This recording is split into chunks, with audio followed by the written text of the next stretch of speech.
Good morning. Hand today is going to be 6-7. We are in the hijack. We open raise and we get one caller. In this position, we're looking at a range that looks something like this. We do have some extra hands that we can add to our range depending on the table type. So this is a 10NL game. We could see that we are looking at, for the most part, fairly tight players. This guy's 22% over 37 hands. We've got a 17% VPIP in the cutoff. I'm sorry, in the button and the small blind, and then we have a 27% in the big blind. This guy, 27%, has only played 16% from the big blind. So overall, I think these guys are pretty tight. I think because of that, we could expand our range to include our expanded hand. So the rest of pocket pairs, some more of these, a couple suited kings, and so forth. So that is what I'm going to do. Open up my range a little bit, try to buy it. We also have fold steal, 73%, 56%, 86%. So it doesn't look like anyone's really over defending. And even if I get a defense from the blinds, we're going to be in position. So I think that works out. This player's playing, as I said, 18%, the big blind. Called 2 bets, 18%, 16% just overall VPIP. His 3-bet doesn't look very high, 0 out of 84. So when I'm putting together his range, I'm looking at something starting like that. And we know that he has called 2 bets from the blind, so he's got some pocket pairs, at least nines to fives. He's got suited ace 10, suited ace 7, and queen 10 off. So I'm going to assume he's going to raise queens plus ace king. His 3-bet stats pretty low. Then I'm going to give him Broadway, suited aces, some suited connectors, and pocket pairs, and say that he's probably calling with this range. This is 19%. Maybe he doesn't have these low ones, but I'm still going to just include because we're unsure. All right, so we see a flop of ace jack 10. I'm going to say not the greatest.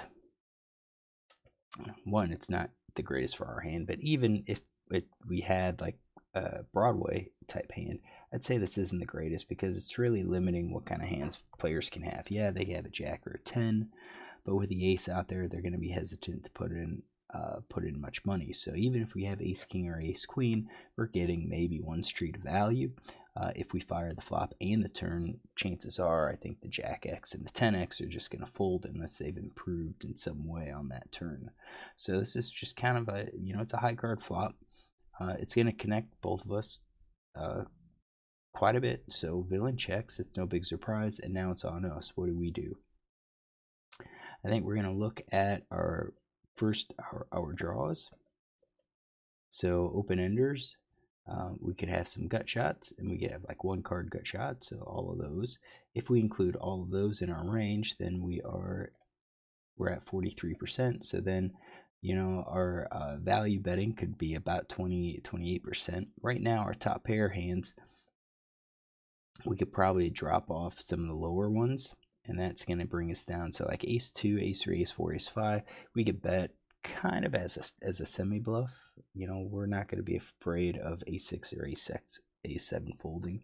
I think we're going to plan to fire a second barrel with these hands to try to get them to fold. Try to get these middle ones to fold if he has them. But I think that's kind of getting us to 20%. Definitely 2 pair. I think set straights, we're going to go for value. We're going to try to get some value. So I think that's going to be my c-bet range. This c-bet is probably going to get by with like a third pot. So, maybe like 2.25 big blinds. Half pot, I think, is just going to be a little too much. I think any junk hand's just going to fold to a third pot, so we should go for that. I think any of the under pairs should probably fold, given this board. So, I'm going to give him these middle pairs, and the bottom pairs, but I'm going to remove all of those under pairs. We're going to give him his open ender. I think the gut shots all have some sort of pair tied to them. So, it's an 8-7 2-card gut shot. Now we're going to take those out.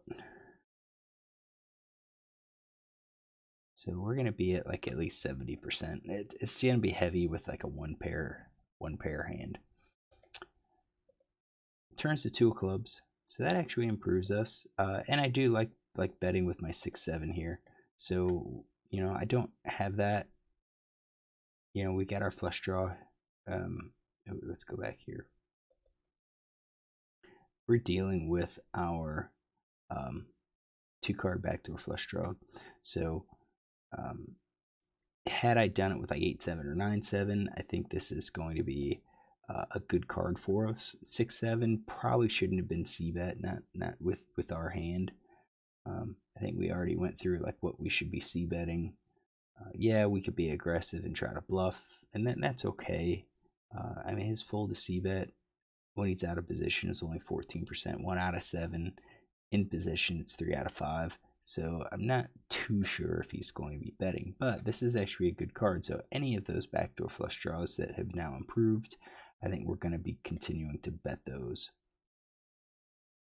So we're looking at flush draw. We're looking at our straight draw again, betting. I think we're probably doing our gut shots as well. It's going to take most of them. And you can see that we're going to be way too heavy on our draws. Although some of these gut shots are going to be, one pair hands, like all of those ace king, ace queen. Those are a pair hands. I think those aren't necessarily draws. I think king jack, queen jack, king 10, queen 10. Those are all combo draws. That brings us down to 30% for those. So then it kind of says, okay, how do we balance those? Well, I think top pairs. Probably at this point we're still continuing with ace 3, ace 4, ace 5. I think ace queen, ace king are also trying to go for value. I think we're going for value with all of those, which means we're going to have to add a few more bluffs here. And I think maybe that's where these come into play, like the queen 10. Like I'm not really sure if I'm going to be ahead with my 10s, so those could be kind of like our bluffs. And the jacks, we may be ahead, we may be behind. So maybe those 10s. So we're going to say that that's probably what we should continue betting. At this point, a half pot bet I think probably seems about right. It's going to apply some pressure, likely get some folds, but he does not fold. So at this point, I think he's going to be top pair. Maybe even ace 3, ace 4, ace 5, maybe even all of those hands. And if he does have all of those hands, then it kind of asks the question, should we have continued betting with those ace 2, ace 3, ace 4, ace 5? And probably not. So if we take those out, I think that looks a little bit better. I think we check with those. Give him a free card, possibly. And then check behind again on the river. Don't go for any thin value. But we're going to say he's going to be top pair. At a minimum, something like that. We'll be tight. We'll give him the flush draw, open ender, and that's about it. So at this point, once he calls again, I think I'm going to need to improve all my other junk hands. And 3 of diamonds, that does not improve a lot of my junk hands. So with my hand, I'm going to check. So I had if this was 8-7 of clubs, which I think is in my range, I'm just going to check behind.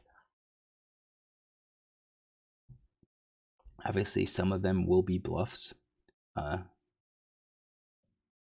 But overall, you can see that the top pair plus, if he's going to call, that's 88% of his hands. He's only folding 12%. Exploitative play would say don't bet, don't bluff, because you don't have enough fold equity. So here, I think it's just top pair plus. We're going to go for some, and actually the top pair could be to check behind if we're concerned about 2 pair, but I think we could go for some value with ace king and ace queen. Ace queen could be a check behind if we think he's going to slow play with that ace king type hand. I think he would have been a 3-bet, but I think we're going to go for some value here. So if we only did top pair plus and he calls with only top pair plus, you can see it's about 50-50.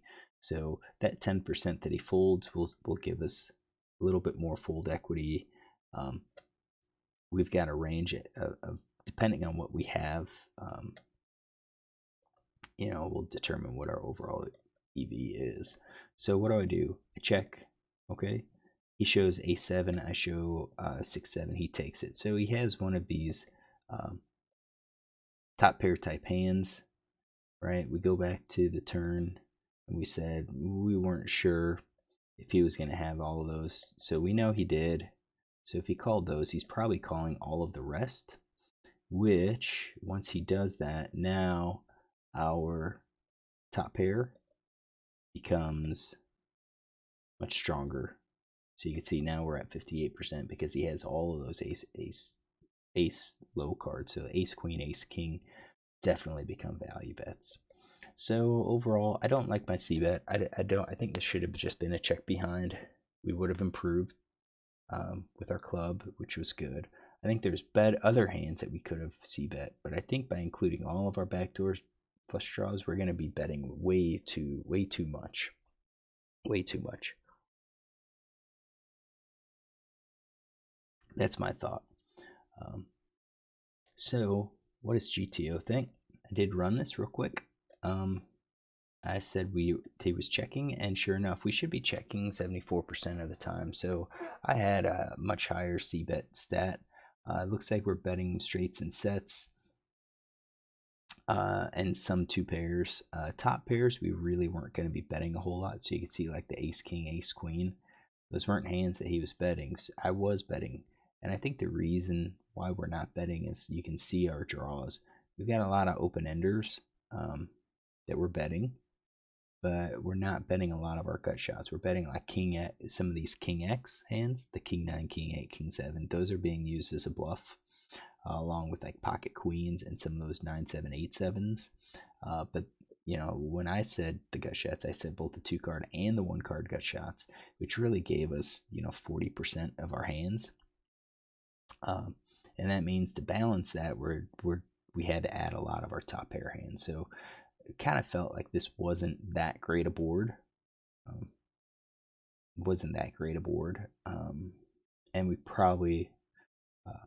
we would probably be betting more than what we should be. And that, I think, is what's playing out with GTO. Now, GTO does have some bets with our hand 7-6, small percentage. So I mean that's okay. But I think it's also noteworthy here. I was thinking we would go for a small bet. GTOs are going for a bigger bet size. That's interesting. So let's say we bet and he calls. And 2 of clubs comes out. He checks. What do we do? Now we're betting. So we were only betting 25%. Now we're betting more often. My guess was any of those flush draws that we have, we're betting. But we're not betting all of them, like the 5, 6, 7, 5, 8, 6, 7, 6. Those hands are actually checks. And I bet it's because we don't really have any other secondary draw. 5-4 is just, you can see 5-4, 8-7, 9-7. Those all have gut shot draws with them. So we're doing flush draw combo straight. And that's going to limit, because we don't have a huge number of draws. That again limits what we're going to be betting here. So straights and 3 of a kinds, and also villain should be calling at a much tighter frequency. So you could see he's calling with all of those pairs, kind of what I expected. So if I do bet here, we're going to say he calls, and then 3 of diamonds comes out, he checks. What do we bet? 60%. We're betting straights and sets. So I would have said 2 pair and top pair as well, but according to GTO, we're not. And I understand that because we don't have a lot of hands to offset it. We are including some bluffs. I don't think villain's going to be calling with a lot of weak hands. So I think exploitatively we're going to have to. We can probably expand to 2 pair. It would be a close call for 2 pair. So just here, if we bet, if